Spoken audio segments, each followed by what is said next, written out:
Hi friends, ಇವಾಗ ಇನ್ನೊಂದು topic ತೊಗೊಂಡಿದ್ದೀನಿ. ಏನಂದರೆ ಮೇಯ್ನು ಹಿಜಾಬು. ಇವಾಗ ಪ್ರೆಸೆಂಟ್ ಸಿಚುಯೇಷನ್ನು ಅಲ್ಲ, ನಾನು ಕೇಳೋದು ಹಿಜಾಬ್ನ ಯೂಸ್ ಮಾಡ್ಕೊಳ್ಳಿ, ಸೊ ಅವ್ರ ಧರ್ಮ ಅದು. ಬಟ್ ಅದು ಸ್ಕೂಲ್ ಅಂತ ಹೇಳಿದ್ಮೇಲೆ, ಕಾಲೇಜ್ ಅಂತ ಹೇಳಿದ್ಮೇಲೆ, ಸೊ ಪ್ರತಿಯೊಬ್ರಿಗೂ ರೂಲ್ಸೇನೆ. ಅದವರು ಸ್ಕೂಲು ಅಥವಾ ಕಾಲೇಜ್ಗಳಲ್ಲಿ ಹಿಜಾಬ್ ಹಾಕೋ ಅವಶ್ಯಕತೆ ಏನಿದೆ? ಈಗ ಹಿಂದೂ ಸಂಪ್ರದಾಯ ಪ್ರತಿಯೊಬ್ಬರೂ ಇವಾಗ ಏನಾಗುತ್ತೆ, ಯೂನಿಫಾರ್ಮ್ ಹಾಕೊಂಬರ್ತಾರೆ. ಈಗ ಮುಸಲ್ಮಾನರು ಏನು ಮಾಡ್ತಾರೆ, ಈಗ ಹಿಜಾಬ್ ಹಾಕೊಂಬರ್ತಾರೆ, ಬುರ್ಕ ಹಾಕೊಂಬರ್ತಾರೆ. ಅದನ್ನು ಹೊರಗಡೆ ಹಾಕ್ಕೊಳ್ಳಿ. ಸೊ ಸ್ಕೂಲ್ ಅಂದರೆ ಎಲ್ಲರೂ ಈಕ್ವಲ್ ಅಷ್ಟೇ, ಎಲ್ಲರೂ ಸ್ಟೂಡೆಂಟೇ. ಅಥವಾ ಕಾಲೇಜ್ ಅಂದರೆ ಕಂಪ್ಲೀಟ್ ಈಕ್ವಲ್ಲೇ ತಾನೇ. ಅದನ್ನು ಅವರು ದಯವಿಟ್ಟು ಹೊರಗಡೆ ಹಾಕ್ಕೊಳ್ಳಿ. ಸೊ ಒಳಗಡೆ ಹಾಕ್ಕೊಂಡು ನೀವು ನಿಮ್ಮ ಧರ್ಮ ಇದು ಮಾಡಿದ್ರೆ, ಇವ್ರು ಮತ್ತೆ ನಮ್ಮ ಹಿಂದೂಗಳೇನು ಮಾಡ್ತಾರೆ, ಜೈ ಶ್ರೀರಾಮ್ ಅಂತ ಕೇಸರಿ ಶಾಲ್ ಹಾಕ್ಕೊಂಡು ಬರ್ತಾರೆ. ಈ ಥರ ಧರ್ಮಗಳ ನಡುವೆ ಯುದ್ಧ ಆಗುತ್ತೆ, ಈ ಥರ ಮಿಸ್ಅಂಡರ್ಸ್ಟ್ಯಾಂಡಿಂಗ್ ಆಗುತ್ತೆ, ಜಗಳಗಳಾಗುತ್ತೆ. ಈಕ್ವಾಲಿಟಿ ಅನ್ನೋದು ಬರೋದೇ ಇಲ್ಲ. ಅದರಲ್ಲೂ ಇನ್ನೊಂದಂದರೆ, ಈಗ ಮುಜರಾಯಿ ಡಿಪಾರ್ಟ್ಮೆಂಟ್ ನೀವು ಥಿಂಕ್ ಮಾಡಿ. ದೇವಸ್ಥಾನ ಹಿಂದೂ ಟೆಂಪಲ್ಗಳೇನಿದ್ದಾವೆ, ಪ್ರೆಸೆಂಟ್ ಅದರಲ್ಲಿ ಹಣ ಬರುತ್ತಲ್ವನಪ್ಪ, ಅದನ್ನು ಆ ಸಂಪನ್ಮೂಲನ ಹಿಂದೂಗಳಿಗೆ ಮಾತ್ರ ಯೂಸ್ ಮಾಡಲ್ಲ. ಈಗ ಮುಸಲ್ಮಾನರು ಈಗ ದರ್ಗಾದಲ್ಲಿ ನೀವು ಚೆಕ್ ಮಾಡಿ, ಅಲ್ಲೇನಾದರೂ ಅವ್ರು ಉಂಡಿ ಹಣ ಇಟ್ಟಿರ್ತಾರ, ಅದನ್ನೇನಾದ್ರು ಮುಜರಾಯಿ ಇಲಾಖೆ ಸೊ ಅಕ್ವೈರ್ ಮಾಡ್ಕೊಂಡು ಎಲ್ಲರಿಗೂ ಕೊಡುತ್ತಾ? ಇಲ್ಲ. ನಮ್ಮ ಹಿಂದೂಗಳ ದುಡ್ಡೇ ಇವಾಗ ಸಿದ್ದರಾಮಯ್ಯನವ್ರು ಏನು ಮಾಡಿದ್ರು, ಬಜೆಟಲ್ಲಿ ವಕ್ಫ್ ಬೋರ್ಡ್ ಮಾಡಿದಾರಲ್ಲ, ಅದನ್ನು ಡೆವಲಪ್ಮೆಂಟ್ ಮಾಡೋದಕ್ಕೆ ದುಡ್ಡು, ಮತ್ತು ಉರ್ದು ಸ್ಕೂಲ್ಗಳಿದೆ, ಉರ್ದು ಸ್ಕೂಲ್ಗಳಿಗೆ ದುಡ್ಡುಗಳು ಕೊಡ್ತಿದ್ದಾರೆ. ಏನಕ್ಕೆ? ನಮ್ಮ ಕನ್ನಡ ಸ್ಕೂಲ್ಗಳು, ಗೌರ್ಮೆಂಟ್ ಸ್ಕೂಲ್ಗಳು, ಈಗ ಅನುದಾನಿತ ಸ್ಕೂಲ್ಗಳಿದ್ದಾವೆ, ಇವಕ್ಕೆ ಡೆವಲಪ್ಮೆಂಟ್ಗೆ ದುಡ್ಡು ಕೊಡ್ರಿ. ಏನಾಗಿದೆ? ಈಗ 80% ನಾವಿದ್ದೀವಿ, 20% ಅವರಿದ್ದಾರೆ. ನೀವು 20%ಗೆ ಸಪೋರ್ಟ್ ಮಾಡ್ತಾವ್ರೆ, 80% ಜನ ಏನು ಮಾಡ್ತಾರೆ? ಈಗ ಏನಾದರೂ ಮಾತಾಡಿದ್ರೆ ಹಿಂದೂ ಮುಸ್ಲಿಂ ಜಗಳ ಅಂತ ಹೇಳ್ತೀರಾ, ಅಥವಾ ಇವ್ರು ಯಾವುದೋ ಒಂದು ಪಾರ್ಟಿ ಅವನು ಅಂತ ಹೇಳ್ತೀರಾ. ಪ್ರೆಸೆಂಟ್ ಹೇಳ್ತಾ ಇದ್ದೀವಿ. ಸೊ ಈ ಥರ ಇದೆ. ನೀವು ಎಲ್ಲರನ್ನೂ ಈಕ್ವಾಲಿಟಿಯಾಗೆ ತೊಗೊಂಡೋಗ್ಬೇಕು. ಸೊ ಅದೇನೋ ಹೇಳ್ತಾರಲ್ಲ ಕನ್ನಡದಲ್ಲಿ, ಒಂದು ಕಣ್ಣಿಗೆ ಸುಣ್ಣ, ಒಂದು ಕಣ್ಣಿಗೆ ಬೆಣ್ಣೆ ಅಂತ. ಆ್ಯಕ್ಚುಲಿ ಪ್ರೆಸೆಂಟ್ ಸರ್ಕಾರ ಇವಾಗ ಇದೇ ಥರ ಮಾಡ್ತಾ ಇದೆ. ಇವಾಗ ನೀವು ಗ್ಯಾರಂಟಿಗಳನ್ನ ಕೊಟ್ಟಿದ್ದೀರಾ, ತುಂಬ ಚೆನ್ನಾಗಿದೆ, ಎಷ್ಟೋ ಬಡವ್ರಿಗೆ, ಮಧ್ಯಮ ವರ್ಗದವ್ರಿಗೆ ಯೂಸ್ ಆಗಿದೆ. ಬಟ್ ಇವಾಗ ಅದನ್ನೇ ನೀವು ಕಂಟಿನ್ಯೂಟಿ ಮಾಡ್ಕೊಂಡು ಹೋದರೆ ರಾಜ್ಯ ಡೆವಲಪ್ಮೆಂಟ್ ಆಗಲ್ಲ. ಸೊ ನೀವೇನು ಕೇಳ್ತೀರಾ, GST ಕೊಡಿ ಅಂತ ಕೇಳ್ತೀರಾ, ಅಲ್ಲಲ್ಲಿ ಕೊಡ್ತಾ ಇಲ್ಲ. ಓಕೆನಾ? ಅದನ್ನು ನೀವು ಲೆಟರ್ಗಳಾಗಿ ಸ್ಟ್ರೈಕ್ ಮಾಡಿಸಿ. ಬೇರೆ ಸಣ್ಣ ಪುಟ್ಟದಕ್ಕೆಲ್ಲ ಸ್ಟ್ರೈಕ್ ಮಾಡ್ತೀರಾ, ಹೋರಾಟ ಮಾಡ್ತೀರಾ. ಇವಾಗ ನಾವು ನೋಡ್ತಾ ಇದ್ದೀವಿ, ಈಗ 20,000 22,000 ಕೋಟಿ ಉತ್ತರ ಪ್ರದೇಶಕ್ಕೆ ಕೊಟ್ಟರೆ, 5,000 6,000 ಕೋಟಿ ಆಂಧ್ರ ಅಥವಾ ಕರ್ನಾಟಕ ಈ ಥರ ಕೊಡ್ತಾ ಇದ್ದಾರೆ. ಸೊ ಇದು ಕೂಡ GST ತಾರತಮ್ಯ ಆಗ್ತದೆ, ನಾನು ಒಪ್ಕೋತೀನಿ. ಹಂಗಂತ ನೀವು ಫುಲ್ ಕಂಪ್ಲೀಟ್ ದುಡ್ಡು ತೊಗೊಂಡೋಗ್ಬಿಟ್ಟು ಗ್ಯಾರಂಟಿಗೆ ಹಣ ಹೊಂದ್ಸೋದಕ್ಕೇ ನೀವು ಇಟ್ಬಿಟ್ರೆ, ಸೊ ಡೆವಲಪ್ಮೆಂಟಲ್ಲಿ ಆಗುತ್ತೆ. ಸ್ವಲ್ಪ ಮಳೆ, ಒಂದು 10 mm ಸೆಂಟಿಮೀಟ್ರ್ ಮಳೆ ಬಂದ್ರೇ ಬೆಂಗಳೂರು ಕಂಪ್ಲೀಟ್ ಮುಚ್ಚೆ ಹೋಗ್ಬಿಡುತ್ತೆ. ಕೇಳಿದ್ರೆ ಇದು ಪ್ಲಾನಡ್ ಬೆಂಗಳೂರಲ್ಲ, ಇದು ಪ್ಲ್ಯಾನ್ ಮಾಡಿಲ್ಲ, ಹೇಗಿತ್ತು ಹಾಗೆ ಡೆವಲಪ್ ಆಗಿದೆ, ಇವೆಲ್ಲ ಸಮಸ್ಯೆ ಬರ್ತದೆ ಅಂತ DK ಶಿವಕುಮಾರ್ ಅವರು. ಸೊ ಇವಾಗ ಬೆಂಗಳೂರು ಏನಿದೆ ಡೆವಲಪ್ಮೆಂಟ್ ಮಿನಿಸ್ಟರು, ಸೊ ಏನು ಮಾಡ್ತಾ ಇದ್ದಾರೆ? ಅದೇ ಈಗ ಅಟ್ಲೀಸ್ಟ್ ಅವ್ರಿಗೆ ಇವಾಗ ಸೀಟ್ ಬೇಕು. ಅವರು ಶಿಸ್ತಿನ ಸಿಪಾಯಿ ಹೋರಾಟ ಮಾಡ್ತಾ ಇದ್ದಾರೆ. ಅವ್ರಿಗೆ ಮುಖ್ಯಮಂತ್ರಿ ಈಗ ಸಿದ್ದರಾಮಯ್ಯ ಪ್ರೆಸೆಂಟ್ ಇದ್ದಾರೆ, ಅದಾದಮೇಲೆ ಉಪಮುಖ್ಯಮಂತ್ರಿ DK ಶಿವಕುಮಾರ್ ಅವರು CM ಆಗಬೇಕು. ಸೊ ಅದಾಗೆ ಆಗ್ತಾರೆ, ಅದು ಅವ್ರ ಹಣೆ ಬರ ಎಫರ್ಟ್ ಅಷ್ಟೇ. ಈಗ ಅದೇನಾಗಿದೆ, ಇವಾಗ ಹಾಲಿನ ರೇಟು ಒಂದು ಭಾಷಣದಲ್ಲಿ ಹೇಳಿದ್ರು, ಹಾಲಿನ ರೇಟು ಬೆಂಬಲ ಬೆಲೆ ನಾವು ಹೆಚ್ಚಿಸ್ತೀವಿ ಅಂತ. ಈಗ ರೈತರುಗಳೇನು ಮಾಡ್ತಿದ್ದಾರೆ, ಅಷ್ಟು ಹಸುಗಳಿದೆ. ಇವಾಗ ಮುಂಚೆ ಏನಿದ್ರೆ 1 ಲೀಟ್ರ್ ಹಾಲಿಗೆ ಇಷ್ಟು ಅಂತ ಫಿಕ್ಸ್ ಮಾಡಿತ್ತು. ಈಗೇನಾಗಿದೆ, ಕೊಬ್ಬಿನ ಮೇಲೆ ದುಡ್ಡನ್ನ ಏನು ಅಮೌಂಟ್ ಏನಿದೆ, ಈಗ SNF ಫ್ಯಾಟ್ ಬರುತ್ತಲ್ಲ, ಅದ್ರ ಮೇಲೆ ಫಿಕ್ಸ್ ಮಾಡಿದ್ದಾರೆ. ಈಗ ನಾರ್ಮಲ್ ಕೊಬ್ಬಿನಂಶ ಜಾಸ್ತಿ, ಈಗ 4.8 4.6 ಬಂದರೆ ಅವ್ರಿಗೆ 38-40 ರೂಪಾಯಿ ಈ ಥರ ಸಿಗುತ್ತೆ. ಈಗ ನಾರ್ಮಲ್ HF ಹಸುಗಳಲ್ಲಿ ಕೊಬ್ಬರಲ್ಲ, ಜರ್ಸಿಗಳಲ್ಲಿ ಕೊಬ್ಬಿನಂಶ ಬರುತ್ತೆ. ಇವಾಗ ರೈತರು ಏನು ಮಾಡ್ತಾರೆ, 30-35 ರೂಪಾಯಿ ಕೊಟ್ಟರೆ, ಬೆಂಗಳೂರಲ್ಲಿ ನಾವು 1 ಲೀಟ್ರ್ ತೊಗೊಂಡ್ರೆ 50 ರೂಪಾಯಿ ಹೇಳ್ತಾರೆ. ಬಟ್ ರೈತರುಗಳಲ್ಲಿ ಡೈರಿಗೆ ಹಾಕೋವಾಗ ಬರೀ 35-36 ರೂಪಾಯಿ ಇರುತ್ತೆ. ಈ ಮಧ್ಯದ 10-15 ರೂಪಾಯಿ ಯಾರಿಗೆ ಹೋಗ್ತಾ ಇದೆ? ಏನಕ್ಕೆ ಮಧ್ಯದಲ್ಲಿ ಬ್ರೋಕರ್ಸ್ ಎಲ್ಲ ಇದ್ದಾರೆ? ಅದು ಆ್ಯಕ್ಚುಲಿ ಏನೇ ಲಾಭ ಬಂದ್ರೂ ಡೈರೆಕ್ಟಾಗಿ ರೈತರಿಗೆ ಹೋಗಬೇಕು. ನೀವು ಆ ಥರ ಮಾಡಬೇಕಾಗತ್ತೆ. ಇನ್ನಂತೂ ಆಟೋದರಂತೂ ಕೇಳಂಗೆ ಇಲ್ಲ ಬೆಂಗಳೂರುಗಳಲ್ಲಿ. ಪಾಪ ಈಗ ರ್ಯಾಪಿಡೋ, ಓಲಾ, ಉಬರ್, ಬೈಕ್ ಟ್ಯಾಕ್ಸಿಗಳು ಬಂದು ಆಟೋದರಂತೂ ಮನೆ ಬಾಡಿಗೆಗಳು ಕಟ್ಕೊಂಡು ಅವರು ಪಾಡಂತೂ ಪಾಪ ಸ್ವಾಭಿಮಾನಿಯಾಗಿ ಬದುಕ್ತಿದ್ದಾರೆ. ಅಲ್ಲಿ ನಾನು ನೋಡ್ತೀನಲ್ಲ ಬೆಂಗಳೂರುಗಳಲ್ಲಿ ಆಟೋದೆಲ್ಲ ರೋಡ್ ಸೈಡಲ್ಲೇ ಮನ್ಕೊಂಡಿರ್ತಾರೆ. ಆಮೇಲೆ ನಿಜವಾಗ್ಲೂ ಸಖತ್ತು. ಆಮೇಲೆ ಎಷ್ಟೋ ಜನ ಗಾರ್ಮೆಂಟ್ಸ್ಗಳಲ್ಲಿ 10,000 15,000 ರೂಪಾಯಿ 20,000 ರೂಪಾಯಿ ಕೆಲಸ ಮಾಡ್ತಿದ್ದಾರೆ. ಬಟ್ ಮಿನಿಮಮ್ ಎಲ್ಲ ಪ್ರೈಸಸ್ಸು, ಈಗ ಸ್ಟೇಟ್ ಗೌರ್ಮೆಂಟ್ ಅಂತಲ್ಲ, ಸೆಂಟ್ರಲ್ ಗೌರ್ಮೆಂಟು ಕೂಡ ಇಟ್ಸ್ ಸೋ ವರ್ಸ್ಟ್ ಅದು. ಏನಕಂದರೆ ಎಲ್ಲ ಮಿನಿಮಮ್ ಒಂದು ಹಾಲು, ಅಕ್ಕಿ, ಬೇಳೆ, ತರಕಾರಿ, ಆಮೇಲೆ ಆಯಿಲ್, ಒಂದು ಊಟದ ಆಯಿಲ್ ತೊಗೊತೀವಿ 1 ಲೀಟ್ರ್ ಎಣ್ಣೆ, ಅದಂತೂ ಮಾತಾಡ್ಸಂಗೆ ಇಲ್ಲ. ಪ್ರತಿಯೊಂದು ರೇಟು, ತರಕಾರಿ ಬೆಲೆ ಎಲ್ಲ ಗಗನಕ್ಕೆ ಹೋಗ್ಬಿಟ್ಟೈತೆ. ಈಗ ಅವ್ರನ್ನ ಕೇಳಿದ್ರೆ ಇವ್ರ ಮೇಲೆ ಹೇಳ್ತಾರೆ, ಇವ್ರನ್ನ ಕೇಳಿದ್ರೆ ಸೆಂಟ್ರಲ್ ಗೌರ್ಮೆಂಟ್ ಅಂತಾರೆ.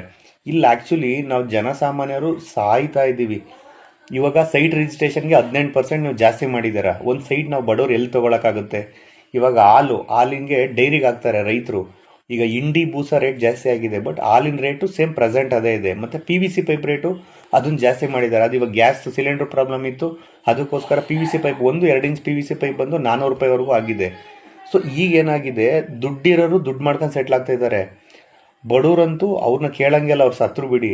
ಈಗ ಮಧ್ಯಮ ವರ್ಗದವ್ರು ಏನಾಗ್ಬಿಟ್ಟೈತೆ, ಏನು ಮುಂದಕ್ಕೆ ಹೋಗೋಕ್ಕಾಗ್ತಾ ಇಲ್ಲ. ಸೊ ನಾವು ಅಲ್ಲೇ ಸ್ಟ್ರಕ್ ಆಗಿ ಹೋಗ್ಬಿಟ್ಟಿದ್ದೀವಿ. ಇನ್ನು ಆಮೇಲೆ ಇವಾಗ ಕೇಸ್ಗಳು ಹಾಕಿದ್ದಾರೆ. ಈಗ ಹಿಂದೂ ಹೋರಾಟಗಾರರ ಮೇಲೆ, ಕನ್ನಡ ಹೋರಾಟಗಾರರ ಮೇಲೆ ಸರ್ಕಾರಗಳದನ್ನು ದಯವಿಟ್ಟು ರಿಮೂವ್ ಮಾಡಿ. ಎನ್ಕರ್ ಅವರೇನು ಸ್ವಂತ ಅವ್ರ ಮನೆಗೆ ದುಡ್ಡು ಮಾಡೋದಕ್ಕೋಸ್ಕರ ಏನು ಕೇಸ್ಗಳು ಹಾಕ್ಸ್ಕೊಂಡಿರಲ್ಲ. ಹಿಂದೂ ಹೋರಾಟಗಾರರು ಹೋರಾಟ ಮಾಡಿದ್ದಾರೆ, ಅವನ ಕೇಸ್ಗಳನ್ನ ನೀವು ದಯವಿಟ್ಟು ಸರ್ಕಾರ ರಿಮೂವ್ ಮಾಡ್ಕೊಬೇಕು. ಮತ್ತು ಕನ್ನಡ ಹೋರಾಟಗಾರ ಏನಾಗಿದ್ದಾರೆ, ಆ್ಯಕ್ಚುಲಿ ಒಬ್ಬೊಬ್ಬರು ಹೋರಾಟಗಾರರು ಒಂದೊಂದು ಪಕ್ಷದ ಪರವಾಗಿ, ಒಬ್ಬ ಕಾಂಗ್ರೆಸ್ ಪರವಾಗಿ ಅಂತಾನೆ, ಒಬ್ಬ BJP ಪರವಾಗಿ ಅಂತಾನೆ. ನಾಡು ನುಡಿಯ ಅಂತ ವಿಚಾರ ಬಂದಾಗ ಸೊ ಯಾರು ಏನು ಬಾಯ ಎತ್ತಲ್ಲ. ಸೊ ಈ ಥರ ಆಗ್ಬಿಟ್ಟೈತೆ ಎಲ್ಲ. ಆಮೇಲೆ ನೆಕ್ಸ್ಟ್ ಇನ್ನೇನಾಗಿದೆ, ಇವಾಗ ಸಾಲ ಲೆಕ್ಕ ತೊಗೊಂಬಿಟ್ರೆ ಸೊ ದೇಶ ಅಂತೂ ಸಾಲದಲ್ಲೇ ಮುಳುಗೋಗ್ಬಿಟ್ಟೈತೆ. ಜನಗಳು ಏನೂ ಮಾಡೋಕ್ಕಾಗ್ತಾಯಿಲ್ಲ. ದುಡ್ಡೇನಾದರೂ ಮಾಡಿದರೆ ಅವ್ನ ಲೈಫು ಬದುಕ್ತು, ಅಥವಾ ಸೈಟು ಜಮೀನು ಏನಾದರೂ ಇದ್ದೆ. ಇಲ್ಲ ಅಂದರೆ ಬಾಡಿಗೆ ಕಟ್ಕೊಂಡು ಬೆಂಗಳೂರುಗಳಲ್ಲಿ ಜೀವನ ಮಾಡ್ತೀನಿ ಅಂದರೆ ಅದಂತೂ ಸಖತ್ ಕಷ್ಟ. ಈಗ ಮಕ್ಳುಗಳ ಫೀಸ್ ನೀವು ನೋಡ್ತಾ ಇದ್ದೀರಾ, 60,000, 70,000, 80,000. ಇಲ್ಲ ಸರಿ, ನಾನು ಕರ್ಕೊಂಡೋಗಿ ಮಕ್ಳುಗಳನ್ನ ಗೌರ್ಮೆಂಟ್ ಸ್ಕೂಲ್ಗೆ ಹಾಕ್ತೀನಿ, ಬಟ್ ಅಲ್ಲಿ ಗೌರ್ಮೆಂಟ್ ಸ್ಕೂಲ್ ಟೀಚರ್ಗಳೇ ಅವ್ರ ಮಕ್ಳುಗಳನ್ನ ಪ್ರೈವೇಟಲ್ಲಿ ಓದಿಸ್ತಾ ಇದ್ದಾರೆ. ಈಗ ಮತ್ತು ನಾವು ಹೇಗೆ ನಂಬೋಕ್ಕಾಗುತ್ತೆ ಅವ್ರನ್ನ? ನಮ್ಮ ಮಕ್ಳುಗಳನ್ನ ಒಳ್ಳೆ ಎಜುಕೇಷನ್ ಕೊಡ್ತಾರೆ, ಇವರು ಏನೋ ಒಂದು ನಾಲೆಡ್ಜ್ ತಿಳ್ಕೊತಾರೆ ಅಂತ. ಸೊ ಈಗ ಗೌರ್ಮೆಂಟ್ ಜಾಬ್ ಅಂತೂ ಅದೆಲ್ಲ ಕನ್ಸ್ಬಿಡಿ. ಈಗ ಲೈಬ್ರರಿಗಳಲ್ಲಿ ನೋಡ್ತಾ ಇದ್ದೀವಿ, ಆ ವಿಜಯನಗರ ಸೈಡು ಮತ್ತು ಹುಬ್ಳಿ ಧಾರವಾಡಗಳಲ್ಲಂತೂ 4 ವರ್ಷ 5 ವರ್ಷ ಅವ್ರ ಇಡೀ ಜೀವನದಲ್ಲಿ ಆ ವರ್ಷನ ಎತ್ತಿಟ್ಬಿಟ್ಟಿದ್ದಾರೆ.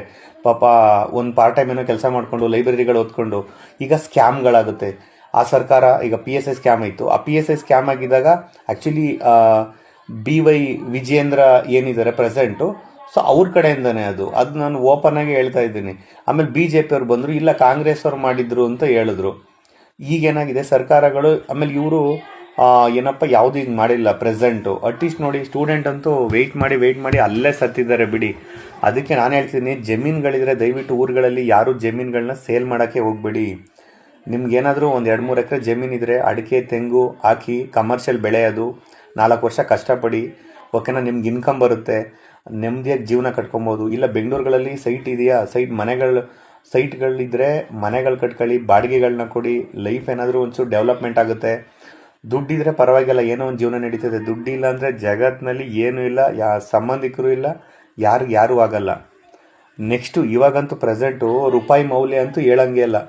ಈಗ ಅಮೇರಿಕನ್ ಡಾಲರ್ ಅಂತೂ ಈಗ ಹೋಗ್ತಾ ಇದೆ, ನಮ್ದು ಅಲ್ಲೇ ಈಗ 97, 96 ಸಮಥಿಂಗ್ ಇದೆ. ಇವಾಗ ಇನ್ನೇನು ಸೆಂಚುರಿ ಮಾಡುತ್ತೆ. ಸೊ ರೂಪಾಯಿ ವ್ಯಾಲ್ಯೂ ಇವಾಗ ಪಾಕಿಸ್ತಾನ ಏನು ಅಮೌಂಟ್ ಇದೆ ರುಪೀಸು, ಮತ್ತು ಬಾಂಗ್ಲಾದೇಶ್ ರುಪೀಸ್ ಅದಕ್ಕಿನ್ನ ಮೌಲ್ಯ ಕಳ್ಕೊಂಬಿಟ್ಟೈತೆ. ಸೊ ಇದು ನಾವು ಇನ್ನೇನು ಹೇಳೋಕ್ಕೆ ಆಗಲ್ಲ. ಈಗ BJP ಅಥವಾ ಮೋದಿಯವ್ರ ಬಗ್ಗೆ ಏನಾದರೂ ಹೇಳಿದ್ರೇ ಏನೋ ನಾವು ಭಯೋತ್ಪಾದಕರು ಅನ್ನೋ ಥರ ಕಮೆಂಟ್ಗಳಾಗ್ತೀರ. ದಯವಿಟ್ಟು ಓಕೆನಾ, ನೀವು ಫ್ಯಾಕ್ಟ್ ಅರ್ಥ ಮಾಡ್ಕೊಬೇಕು. ಸೊ ಈ ಥರ ಇದೆ, ಅದಕ್ಕೋಸ್ಕರ ನಾನು ಹೇಳ್ತಾ ಇರೋದು. ಈಗ ನೋಡಿ, 114 ಲಕ್ಷ ಕೋಟಿ ಇವಾಗ ಭಾರತದ ಮೇಲೆ ಸಾಲ ಇದೆ. 1947ರಿಂದ 68 ವರ್ಷದವರೆಗೂ 59 ಲಕ್ಷ ಸಾಲ ಇತ್ತು. ಈಗ ಆ್ಯಕ್ಚುಲಿ ಈಗ 12 ವರ್ಷ ಸಮಥಿಂಗ್ ಏನೋ ಆಗಿದೆ ಅನಿಸುತ್ತೆ. ಈಗ BJP ಆಡಳಿತದಲ್ಲಿ ಅದು ಡಬಲ್ ಆಗಿದೆ. ಆಮೇಲೆ ವರ್ಲ್ಡ್ ಬ್ಯಾಂಕಲ್ಲಿ ಹೈಯೆಸ್ಟು ನಾವೇ ಸಾಲ ತೊಗೊಂಡಿದ್ದೀವಿ, 4,000 ಕೋಟಿ ಇಂಡಿಯಾನೇ ಓಕೆನಾ ಸಾಲ ತಗೊಂಡಿದೆ. ಬಟ್ ಈ ಥರ ಆಗ್ಬಿಟ್ಟೈತೆ. ಈಗ ದೇಶದ ಬಗ್ಗೆ ಅಂತೂ ನಾವು ಯೋಚನೆ ಮಾಡೋಕ್ಕೆ ಆಗಲ್ಲ. ಅಟ್ಲೀಸ್ಟ್ ನಾವು ರಾಜ್ಯದೊಳಗಡೆ ಇದ್ದೀವಿ. ಈಗ ರಾಜ್ಯದಿಂದ ಈಗ ನಮ್ಮ ಗ್ರಾಮಗಳಲ್ಲಿದ್ದೀವಿ, ಸಿಟಿಗಳಲ್ಲಿದ್ದೀವಿ. ನಮ್ಮ ಮನೆ ನಾವು ಡೆವಲಪ್ಮೆಂಟ್ ಆಯ್ತಾ ಹೋಗ್ಬೇಕೆ ಹೊರತು ನಾವು ಯೋಚನೆ ಮಾಡ್ಕೊಂಡು ಕೂತ್ಕೊಂಡ್ರೆ ಏನೂ ಆಗಲ್ಲ. ಸೊ ಅದಕ್ಕೋಸ್ಕರ ಏನಂದರೆ, ದಯವಿಟ್ಟು ಜಮೀನುಗಳೆಲ್ಲ ಯಾರೂ ಮಾಡೋಕ್ಕೆ ಹೋಗಬೇಡಿ, ಸೇಲ್ ಮಾಡಬೇಡಿ, ದಯವಿಟ್ಟು ಉಳಿಸ್ಕೊಳ್ಳಿ. ಆಮೇಲೆ ಸೈಟ್ಗಳಿದ್ರೆ ಮನೆಗಳು ಕಟ್ಟಿ, ನೀವೇನು ಮಾಡ್ತಾರೋ ಗೊತ್ತಿಲ್ಲ, ದುಡ್ಡು ಮಾಡಿ, ದಯವಿಟ್ಟು ದುಡ್ಡು ಮಾಡಿ. ಆಮೇಲೆ ಟೈಮ್ ಮಾತ್ರ ವೇಸ್ಟ್ ಮಾಡಲೇಬೇಡಿ. ಅಟ್ಲೀಸ್ಟು ನೀವು ಥಿಂಕ್ ಮಾಡಿ, ಸೇಟು, ಮಾರ್ವಾಡಿ, ಗುಜರಾತಿಗಳು ಅವ್ರು ಎಲ್ಲದರಲ್ಲೂ ಮುಂದುವರೆದಿದ್ದಾರೆ. ನಾನು ಆಲ್ಮೋಸ್ಟ್ ನೋಡ್ದಂಗೆ ಒಡವೆ ಅಂಗಡಿಗಳು, ಬಟ್ಟೆ ಅಂಗಡಿ, ಪ್ರತಿಯೊಂದು ಗುಜರಾತಿಗಳೇ ಇದ್ದಾರೆ, ಮಾರ್ವಾಡಿ ಸೇಟುಗಳಿದ್ದಾರೆ. ನಮ್ಮ ಕನ್ನಡದವರು ಅಲ್ಲಿ ಆಟೋ ಓಡಿಸ್ತಾ ಇರ್ತಾರೆ, ಇಲ್ಲ ಕಾನ್ಸ್ಟೇಬಲ್ ಏನೋ ಕೆಲಸ ಇರ್ತಾರೆ, ಸೆಕ್ಯೂರಿಟಿ ಕೆಲಸಗಳು ಹೋಗ್ತಾ ಇರ್ತಾರೆ, ಆ ಗಾರ್ಮೆಂಟ್ಸ್ಗಳಲ್ಲಿ ಕೆಲಸ ಮಾಡ್ತಿರ್ತಾರೆ. ಹೆಂಗಾರೆ ತುಂಬ ಮಿನಿಮಮ್ ಅದೆಲ್ಲ ಆ ಜೀವನ. ಮತ್ತು ಸಂಬಳ ಅಂತೂ ತುಂಬ ಕಡಿಮೆ, ಬಟ್ ಏನೋ ಅವ್ರು ಅಂದರೆ ಆಪರ್ಚುನಿಟಿ ಕಡಿಮೆ. ಈಗ ಅವ್ರ ಕಮ್ಯುನಿಟಿಗಳಲ್ಲಿ ಹಿಂದಿಯವರೆಲ್ಲ ನೋಡಿ ಕಡಿಮೆ ಬಡ್ಡಿಗೆ ಅಮೌಂಟ್ಗಳನ್ನ ಕೊಡ್ತಾರೆ, ಅವ್ರ ಕಮ್ಯುನಿಟಿಯವ್ರನ್ನ ಬೆಳೆಸ್ತಾರೆ. ನಮ್ಮ ಕನ್ನಡದಲ್ಲಿ ನಾನೇ ನೋಡಿದ್ದೀನಿ, ಕನ್ನಡದವ್ರಂತೂ ಈಗ ನೀವೇನೋ ಒಂದು ಮಾಡ್ತಿದ್ದೀರಾ, ಅಲ್ಲೇ ನಿಮ್ಮ ಅಣ್ಣ ತಮ್ಮನೋ ನಿಮ್ಮ ರಿಲೇಷನು ಅಲ್ಲೇ ಕಾಲೆಳಿತಾ ಇರ್ತಾರೆ, ಇವನು ಅಲ್ಲೇ ಮುಂದುವರೆದ್ಬಿಟ್ಟ, ಏನು ತಲೆ ಲೂಟಿ ಮಾಡಿಬಿಟ್ಟಿದ್ದಾನೋ ಏನು ಮಾಡಿಬಿಟ್ಟಿದ್ದಾನೋ. ಈ ಥರ ನಮ್ಮ ಮನಸ್ಥಿತಿ ಒಂಥರ ಸಂಕುಚಿತ ಮನೋಭಾವ ಈ ಥರ ಇದೆ. ಅದಕ್ಕೆ ನಾವಿನ್ನೂ ಇಲ್ಲೇ ಇದ್ದೀವಿ. ಹೊರಗಡೆಯಿಂದ ನೀವು ಥಿಂಕ್ ಮಾಡಿ, ಈಗ ರೈಲ್ವೇಸ್ ತಗೊಳ್ಳಿ, ಎಲ್ಲ ಫುಲ್ಲು ಹಿಂದಿಯವರು. ಇನ್ನು ನರ್ಸ್ಗಳನ್ನ ತಗೊಳ್ಳಿ, ಎಲ್ಲ ಫುಲ್ ಕೇರಳದವರು. ಆಲ್ರೆಡಿ ಈಗ ESI ಹಾಸ್ಪಿಟ್ಲಿಂದ ಹಿಡಿದು ದೊಡ್ಡ ದೊಡ್ಡ ಹಾಸ್ಪಿಟ್ಲ್ಗಳಲ್ಲಿ ಮಲಯಾಳೀಸೇ ಇದ್ದಾರೆ. ಇನ್ನು ಓಕೆನಾ, ತಮಿಳಿಯನ್ಸ್ ಬಿಡಿ ಎಲ್ಲ ಕಡೆ ಇದ್ದಾರೆ. ಏನಂದ್ರು ಒಂದು ಜೀವನ ಕೊಟ್ಟು ಅವ್ರು ಸೆಟ್ಲ್ ಆಗಿಬಿಡ್ತಾರೆ. ಕನ್ನಡದವರಂತೂ ಇವಾಗ ಹುಡುಕ್ಬೇಕು ಯಾರಿದ್ದಾರೆ ಏನು ಅಂತ. ಈಗ ಅದರಲ್ಲಿ ನಮ್ಮ ಹಿಂದೂಗಳು ಅಂತ ನಾವು ಹೊಡೆದಾಡ್ತಿದ್ದೀವಿ. ನಾವು ಹಿಂದೂಗಳನ್ನ ಒಂದು ಮಾಡೋಕ್ಕಾಗ್ತಾ ಇಲ್ಲ. ಏನಕಂದ್ರೆ ನಮ್ಮಲ್ಲಿ ಜಾತಿ ವ್ಯವಸ್ಥೆ ಇದೆ. ಈಗ ನಾನು ಗೌಡ ಅಥವಾ ಲಿಂಗಾಯತ ಅಥವಾ ಬ್ರಾಹ್ಮಣ ಅಥವಾ SC ST ನಮ್ಮಲ್ಲಿ ಅಂಡರ್ಸ್ಟ್ಯಾಂಡಿಂಗ್ ಇಲ್ಲ. ಈಗ ಏನಾದರೆ ಅಪ್ಪರ್ ಕ್ಯಾಸ್ಟ್ ಅವರು ಇವ್ರನ್ನ ಅಸ್ಪೃಶ್ಯರು ಯಾರಿದ್ದಾರೆ, ಸೊ ಈಗ ಕೆಳಜಾತಿಯಿಂದ ಇದು ಮಾಡಿಬಿಟ್ಟು ಡಿಫ್ರೆನ್ಷಿಯೇಟ್ ಮಾಡ್ತಿದ್ದಾರೆ. ನಮ್ಮಲ್ಲಿ ಅಂಡರ್ಸ್ಟ್ಯಾಂಡಿಂಗ್ ಇಲ್ಲ. ಸೊ ಅದು ಆ್ಯಕ್ಚುಲಿ ಅದನ್ನೇನು ಮಾಡ್ತಾರೆ, ಈ ಕ್ರಿಶ್ಚಿಯನ್ ಅವರು ಕನ್ವರ್ಟ್ ಮಾಡ್ತಾ ಇದ್ದಾರೆ. ಓಕೆನಾ, ಈಗ ದಲಿತರು ಏನಂದರೆ ತುಂಬ ಕಷ್ಟದಲ್ಲಿದ್ದಾರೆ, ಬನ್ನಿ ನಾವು ಹೆಲ್ಪ್ ಮಾಡ್ತೀವಿ ಅಂತಾರೆ. ಅವ್ರಿಗೆ ಅದು ಆ ಮೈಂಡ್ ಸೆಟ್ ಇರೋಲ್ಲ, ನಮ್ಮನ್ನ ಇವರು ಡೈವರ್ಟ್ ಮಾಡಿ ಓಕೆನಾ, ಸೊ ನಮ್ಮ ಧರ್ಮನ ಇವ್ರು ಚೇಂಜ್ ಮಾಡ್ತಿದ್ದಾರೆ ಅಂತ ಈಸಿಯಾಗಿ. ಅಂದರೆ ತುಂಬ ಬಡಸ್ತನದಲ್ಲಿ ಯಾರಿದ್ದಾರೆ ಅವರು ಕನ್ವರ್ಟ್ ಆಗ್ತಾ ಇದ್ದಾರೆ. ಆಮೇಲೆ ನಾವು ಹಿಂದೂ ಅಂತ ಹೋರಾಟ ಮಾಡ್ತಾ ಇದ್ದೀವಿ ಬೆಳಗ್ಗೆದ್ದು. ಓಕೆನಾ, ಎಲ್ಲಿದೆ ಹಿಂದುತ್ವ? ಸೊ ಫಸ್ಟು ನಮ್ಮಲ್ಲಿ ಅಂಡರ್ಸ್ಟ್ಯಾಂಡಿಂಗ್ ಇರಬೇಕು. ನಾವೆಲ್ಲ ಒಂದು ಅಂತೀವಲ್ಲ, ಈಗ ಪ್ರತಿಯೊಬ್ಬರು ಈಗ ದಲಿತರೇನಿದ್ದಾರೆ ಅವ್ರಿಗೆ ದೇವಸ್ಥಾನ ಪ್ರವೇಶ ಕೊಡಬೇಕು, ಅಥವಾ ಎಲ್ಲ ಥರ ನಾವೆಲ್ಲ ಒಂದೇ ಆಗಿದ್ರೆ ಸರಿ. ಈಗ ನೋಡಿ ಮುಸಲ್ಮಾನ್ ತಗೊಳ್ಳಿ, ಸುನ್ನಿ ಮತ್ತು ಶಿಯಾ ಇದೆ, ಅವ್ರು ಯಾವ ಥರ ಜಗಳಾಡೋದು ನೋಡಿದ್ದೀರಾ? ಸೊ ಎಲ್ಲ ತುಂಬ ರೇರು. ಈಗ ಅಲ್ಲ ಅಂತ ಒಂದು ದೇವ್ರು ಮಾಡ್ಕೊಂಡಿದ್ದಾರೆ, ಸರಿನಾ? ಈಗ ನಮ್ಮದು ಪುರಾತನ ಧರ್ಮ, ಸೊ ಅವಾಗಿಂದನೂ ಇದೆ. ಆದರೆ ಎಷ್ಟೋ ಜನ ಬಂದರು, ಗಜ್ನಿ ಗೋರಿ ಎಲ್ಲ ಬಂದರು, ಲೂಟಿ ಮಾಡಿದ್ರು ಓಡಿದ್ರು. ಆದರೆ ಆ ದೇಶಗಳನ್ನ ನೋಡಿ, ನಮ್ಮ ದೇಶ ಆ್ಯಕ್ಚುಲಿ ಡೆವಲಪ್ಮೆಂಟ್ ಆಗಿತ್ತು. ಮೋದಿಯವ್ರು ಹಂಗೆ ಮೇಲೆ ತೊಗೊಂಡೋಗಿ ಹಂಗೆ ರಪ್ ಅಂತ ಕೆಳಗಡೆ ಬೆಳೆಸ್ಬಿಟ್ರು. ಈಗ ನಾವಂತೂ ಅಧೋಗತಿ ಆಗ್ಬಿಟ್ಟಿದ್ದೀವಿ. ಆ್ಯಕ್ಚುಲಿ ನಮ್ಮ ಇಂಡಿಯಾ ದಿವಾಳಿ ಆಗಿದೆ. ಅದು ಯಾವ ಮೀಡಿಯಾದಲ್ಲೂ ತೋರಿಸೋದೇ ಇಲ್ಲ. ಏನಾದರೂ ಅವ್ರೇನು ಆಮೇಲೆ ಇದುವರೆಗೂ ಅಷ್ಟು ವರ್ಷ ಒಬ್ಬರು ಪ್ರೈಮ್ ಮಿನಿಸ್ಟರ್ ಆಫ್ ಇಂಡಿಯಾ ಒಂದೇ ಒಂದು ಪ್ರೆಸ್ ಕಾನ್ಫರೆನ್ಸ್ ಇಲ್ಲ, ದೇಶ ಈ ಥರ ಸ್ಥಿತಿ ಇದೆ, ಏನು ಮಾಡೋಣ, ಏನು ಅದು ಆ ಥರ ಇಲ್ಲ. ಅವ್ರು ಹೋಗೋದು, ಶೂಟಿಂಗ್ ಮಾಡೋದು, ಈ ಥರ ಮಾತಾಡೋದು, ಅದೆಲ್ಲ ಚಾಕ್ಲೇಟ್ ಕೊಡೋದು ಬರೋದು, ಇದೇ ಆಗ್ಬಿಟ್ಟೈತೆ. ಬಟ್ ಆ್ಯಕ್ಚುಲಿ ಈಗ ರಾಫೇಲ್ ಯುದ್ಧ ವಿಮಾನಗಳನ್ನ ನಾವು ಫ್ರಾನ್ಸಿಂದ ಇಂಪೋರ್ಟ್ ಮಾಡ್ಕೋತಾ ಇದ್ದೀವಿ. ಈಗ ಅದೇ ಟೆಕ್ನಾಲಜಿ ನಮ್ಮಲ್ಲಿ ಅಳವಡಿಸ್ಕೊಂಡು ನಮ್ಮಲ್ಲಿ ಅದನ್ನೇ ನಾವೇ ರೆಡಿ ಮಾಡಿ ಎಕ್ಸ್ಪೋರ್ಟ್ ಮಾಡಬೇಕಲ್ವಾ. ಒಂದು ದೇಶ ಯಾವಾಗ್ಲೂ ಸಂಪನ್ಮೂಲಗಳನ್ನ ಹಂಚ್ಬೇಕು ಎಲ್ಲರಿಗೂ ಸಮಾನವಾಗಿ, ಮತ್ತು ಯಾವಾಗಲೂ ಇಂಪೋರ್ಟ್ ಕಡಿಮೆ ಮಾಡ್ಕೊಬೇಕು. ಸೊ ಎಕ್ಸ್ಪೋರ್ಟ್ ಜಾಸ್ತಿ ಇದ್ದರೆ ಆವಾಗ ದೇಶ ಡೆವಲಪ್ಮೆಂಟ್ ಆಗುತ್ತೆ. ಆ್ಯಕ್ಚುಲಿ ಚೈನಾದಲ್ಲಿ ಹಾಗೆ ಆಗಿರೋದು. ಅಲ್ಲಿ ಏನಕಂದರೆ ಜಾತಿ ವ್ಯವಸ್ಥೆ ಇಲ್ಲ, ಕ್ಯಾಸ್ಟಿಸಮ್ ಇಲ್ಲ, ಎಲ್ಲರೂ ಒಂದೇ. ಆಮೇಲೆ ಏನಾಗಿದೆ ಅಲ್ಲಿ ಅಂದರೆ ಪ್ರತಿಯೊಂದು ಎಕ್ಸ್ಪೋರ್ಟೇ ಮಾಡ್ತಾರೆ ಅವರು, ಇಂಪೋರ್ಟ್ ತುಂಬ ಕಡಿಮೆ. ಅದಕ್ಕೆ ದೇಶ ಡೆವಲಪ್ಮೆಂಟ್ ಆಗಿದೆ. ನಾವು ನೋಡಿ ಅಲ್ಲಿ ಇಸ್ರೇಲ್ ಮತ್ತು ಇರಾನ್ ಯುದ್ಧ ಆದಾಗ ನಮಗಿಲ್ಲಿ ಎಫೆಕ್ಟ್ ಆಯಿತು, ಸಿಲಿಂಡರ್ ಪ್ರಾಬ್ಲಮ್ ಆಯಿತು, ಊಟದ ಪ್ರಾಬ್ಲಮ್ ಆಯಿತು. ಸೊ ಇವಾಗಿನ್ನೂ ಈ ಥರನೇ ಆಗ್ತಾ ಇದೆ. ಅದಕ್ಕೋಸ್ಕರ ನಾವು ಎಕ್ಸ್ಪೋರ್ಟೇ ಮಾಡಬೇಕು. ಅದು ಆ್ಯಕ್ಚುಲಿ ಈಗ ಸಲಹೆಗಾರ ಅಂತ ಇರ್ತಾರೆ, ಓಕೆನಾ, ಪ್ರಿನ್ಸಿಪಲ್ ಸೆಕ್ರೆಟರಿಗಳಿರ್ತಾರೆ. ಇವರು ಆ ಪ್ರೈಮ್ ಮಿನಿಸ್ಟರ್ ಆಫ್ ಇಂಡಿಯಾ ಯಾರಿದ್ದಾರೆ ಅವ್ರಿಗೆ ಅಡ್ವೈಸ್ ಮಾಡಬೇಕು, ಈ ಥರ ಇದೆ, ದೇಶ ಹಿಂಗೆ ಹೋಗ್ತಿದೆ, ನಾವು ಹಿಂಗೆ ಚೇಂಜಸ್ ಮಾಡಬೇಕು, ಈ ಥರ ಮಾಡ್ಬೋದು ಅಂತ. ಈಗ ಡಿಮಾನಿಟೈಸೇಷನ್ ಮಾಡಿದ್ರು ನೋಡಿ, 1000 ರೂಪಾಯಿ ನೋಟ್ ಇತ್ತು, ಅದು ಹೋಯ್ತು. 2000 ರೂಪಾಯಿ ನೋಟ್ ತೊಗೊಂಬಂದರು, ಅದು ಹೋಯ್ತು. ನೀವು ಥಿಂಕ್ ಮಾಡಿ, 2000 ರೂಪಾಯಿ ನೋಟ್ನ ಅಷ್ಟು ಕೋಟಿ ಪ್ರಿಂಟ್ ಮಾಡೋದಕ್ಕೆ ಎಷ್ಟು ದುಡ್ಡು ಖರ್ಚಾಗಿದೆ, ಎಷ್ಟು ವೇಸ್ಟ್ ಆಗಿದೆ. ಆಮೇಲೆ ಸ್ಮಾರ್ಟ್ ಸಿಟಿ ಮಾಡ್ತೀನಿ ಅಂದರು, ಸ್ಮಾರ್ಟ್ ಸಿಟಿ ಇಲ್ಲ. ಬುಲೆಟ್ ಟ್ರೈನ್ ಬರುತ್ತೆ ಅಂದರು, ಬುಲೆಟ್ ಟ್ರೈನ್ ಇಲ್ಲ. ಆಮೇಲೆ ಏನಪ್ಪ ಬ್ಲ್ಯಾಕ್ ಮನಿ ನಾವೆಲ್ಲ ಓಕೆನಾ, ಏನು ಸ್ವಿಸ್ ಬ್ಯಾಂಕಲ್ಲಿ ಇಟ್ಟಿದ್ದಾರೆ ಅದನ್ನೆಲ್ಲನೂ ನಾವು ಕ್ಲಿಯರ್ ಮಾಡ್ತೀವಿ ಅಂದರು, ಅದೂ ಇಲ್ಲ. ಆಮೇಲೆ ವರ್ಷಕ್ಕೆ 2 ಕೋಟಿ ಉದ್ಯೋಗ ಕೊಡ್ತೀನಿ ಅಂದರು. ಉದ್ಯೋಗ ಎಲ್ಲಿದೆ ಸ್ವಾಮಿ? ಈಗ 12 24. ಸೊ 24 ಕೋಟಿ ಜನಸಂಖ್ಯೆಗೆ ಎಲ್ಲಾದರೂ ಕೆಲಸ ಸಿಕ್ಕಿದೆಯಾ? ಸೊ ಅದು ಇಲ್ಲ. ರೂಪಾಯಿ ಮೌಲ್ಯ ಅಂತೂ ಕೇಳಂಗೆ ಇಲ್ಲ. ಸೊ ಈ ಥರ ಆಗಿದೆ. ದಯವಿಟ್ಟು ನಮ್ಮ ಕನ್ನಡದವ್ರಿಗೆ ಮಾತ್ರ ನಾನು ಹೇಳ್ತಿದ್ದೀನಿ, ನೀವು ಯಾವುದೇ ಪಕ್ಷದವರಾಗಿರಿ, ಈ ಕಾಂಗ್ರೆಸ್ಸು JDS ಅಥವಾ BJP ಬೇರೆ ಏನಾಗಿರಿ, ಬಟ್ ನೀವು ಸೆಟ್ಲಾಗಿ, ನೀವು ಉದ್ಧಾರ ಆಗಿ. ನೀವು ಉದ್ಧಾರ ಆದ್ರೇ ಇಲ್ಲಿ ಎಲ್ಲ ನಿಮ್ಮ ರಿಲೇಷನ್ ಆಗಲಿ, ಫ್ರೆಂಡ್ಸ್ ಆಗಲಿ, ಪ್ರತಿಯೊಬ್ಬರೂ ದುಡ್ಡು ಮಾಡಿ ಅಷ್ಟೇ. ನೀವು ಯಾವ ಒಳ್ಳೆ ವೇನಲ್ಲಿ ಮಾಡ್ತಿರೋ ಕೆಟ್ಟ ವೇನಲ್ಲಿ ಮಾಡ್ತಿರೋ ಅದೆಲ್ಲ ಬೇಕಾಗಿಲ್ಲ. ಕೆಟ್ಟ ವೇ ಅಂದರೆ ಬೇರೆ ಅಂತ ಅಲ್ಲ, ನಾರ್ಮಲ್ಲಾಗಿ ಇವಾಗ ನೀವು ಥಿಂಕ್ ಮಾಡಿ, ಪ್ರತಿಯೊಂದು ಮುಂದೆ ಪ್ರೈವೇಟೈಸೇಷನ್ ಮಾಡ್ತಾ ಇದ್ದಾರೆ. ಪ್ರೈವೇಟೈಸೇಷನ್ ಮಾಡಿ ಏನಂದರೆ ಕಂಪ್ಲೀಟ್ ಕಂಟ್ರೋಲ್ ಅವ್ರ ಕಂಟ್ರೋಲಿಗೆ ಇರುತ್ತೆ, ಗೌರ್ಮೆಂಟ್ ಕಂಟ್ರೋಲಲ್ಲಿ ಇರಲ್ಲ. ಈಗ ಎಕ್ಸಾಂಪಲ್ಲು, ಜಿಯೋ ಸಿಮ್ ಮುಂಚೆ ಇರಲಿಲ್ಲ, ನಮ್ಮ ಹತ್ರ BSNL, ಏರ್ಟೆಲ್ ಇತ್ತು. ಅವಾಗ ಜಿಯೋದನ್ನ ಏನು ಮಾಡ್ತಾರೆ, ರಿಲಯನ್ಸು ತುಂಬ ಕಡಿಮೆಗೆ ಬಿಟ್ಟ.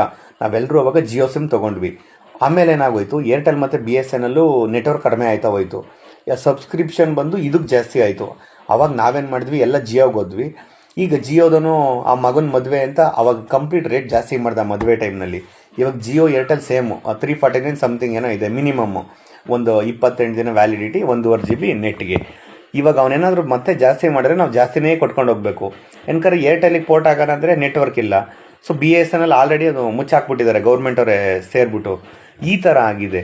ಸೊ ಅದಕ್ಕೋಸ್ಕರ ಪ್ರತಿಯೊಂದು ಪ್ರೈವೇಟೈಸೇಷನ್ ಮಾಡ್ಕೊಂಡು ಹೋಗ್ತಾ ಇದ್ದಾರೆ. ಇದು 100% ತಪ್ಪು. ಪ್ರೈವೇಟೈಸೇಷನ್ ಮಾಡ್ತಾ ಹೋದಾಗ ಅದು ಓನರ್ ಕಂಟ್ರೋಲಿಗೆ ಸಿಗುತ್ತೆ. ಅವ್ನು ಯಾವಾಗ ಬೇಕಾದ್ರೂ ರೇಟ್ ರೇಸ್ ಮಾಡ್ತಾನೆ, ಕಡಿಮೆ ಮಾಡ್ತಾನೆ. ಸೊ ಇಲ್ಲೇನಾಗಿದೆ, ಈಗ ತಹಶೀಲ್ದಾರ್ಗಳದ್ದು ಒಂದು ಸಮಸ್ಯೆ. ಈಗ ನಮ್ಮದೊಂದು ಜಮೀನ್ದು ದುರಸ್ತಿ ಆಗಬೇಕಾಗಿತ್ತು. ದುರಸ್ತಿಗೆ ಹೋಗ್ಬಿಟ್ಟು ಈಗ ಏನಾಗುತ್ತೆ, ತಹಶೀಲ್ದಾರ್ ಕಂಪ್ಲೀಟ್ ಕಂಟ್ರೋಲ್ ಇದೆಯಾ, ದುರಸ್ತಿ ಮಾಡ್ಕೊಡ್ರಿ ಅಂದರೆ ಓಪನಾಗೆ ಕೇಳ್ತಾರೆ, ಇಷ್ಟು ಕೊಡಿ, ಇಷ್ಟು ದುಡ್ಡು ಕೊಡಿ, ನಾವು ಮಾಡ್ಕೊಂಡು ಕೊಡ್ತೀವಿ ಅಂತಾರೆ. ಇಲ್ಲ ಅಂದರೆ ಯಾವುದಾದ್ರೂ ಇವಾಗ ಬಗಾರ್ ಹುಕುಮಲ್ಲಿ ನಾವು ಅರ್ಜಿ ಹಾಕ್ಕೊಂಡಿರ್ತೀವಿ, ನಮ್ಮದೊಂದು ಎಕರೆ ಒಂದು 20 ವರ್ಷದಿಂದ ನಾವು ಸಾಗುವಳಿ ಮಾಡ್ತಿದ್ವಿ, ಸಾಗುವಳಿ ಚೀಟಿ ಐತೆ, ಈಗ ಅವ್ರು ನಮಗೆ ಖಾತೆ ಮಾಡ್ಕೊಂಡು ಕೊಡಬೇಕು, ಮಂಜೂರು ಮಾಡಿ ಖಾತೆ ಮಾಡಬೇಕು, ಅದಕ್ಕೆ ಇಷ್ಟು ದುಡ್ಡು ಕೊಡಿ ಅಂತಾರೆ. ಎಲ್ಲಿಂದ ದುಡ್ಡು ತರೋಣ? ಕೃಷ್ಣ ಬೈರೇಗೌಡರು ಹೇಳ್ತಾ ಇದ್ದಾರೆ, ಬಟ್ ಆ್ಯಕ್ಚುಲಿ ಎಫೆಕ್ಟಿವ್ ಆಗಿ ಅಲ್ಲಿ ನಡೀತಾ ಇಲ್ಲ. ಸೊ ಇದು ನಿಜವಾಗ್ಲೂ ನಾವಂತೂ ಕಷ್ಟದಲ್ಲೇ ಜೀವನ. ಅದೇ ಭಾರತ ಮತ್ತು ಕರ್ನಾಟಕ ಇವಂತೂ ಆಗೋದೇ ಇಲ್ಲ. ತುಂಬ ಕಷ್ಟ ಆಗ್ಬಿಟ್ಟಿದೆ ಜೀವನ ಅಂತೂ. ದಯವಿಟ್ಟು ದುಡ್ಡು ಮಾಡಿ ಅಷ್ಟೇ.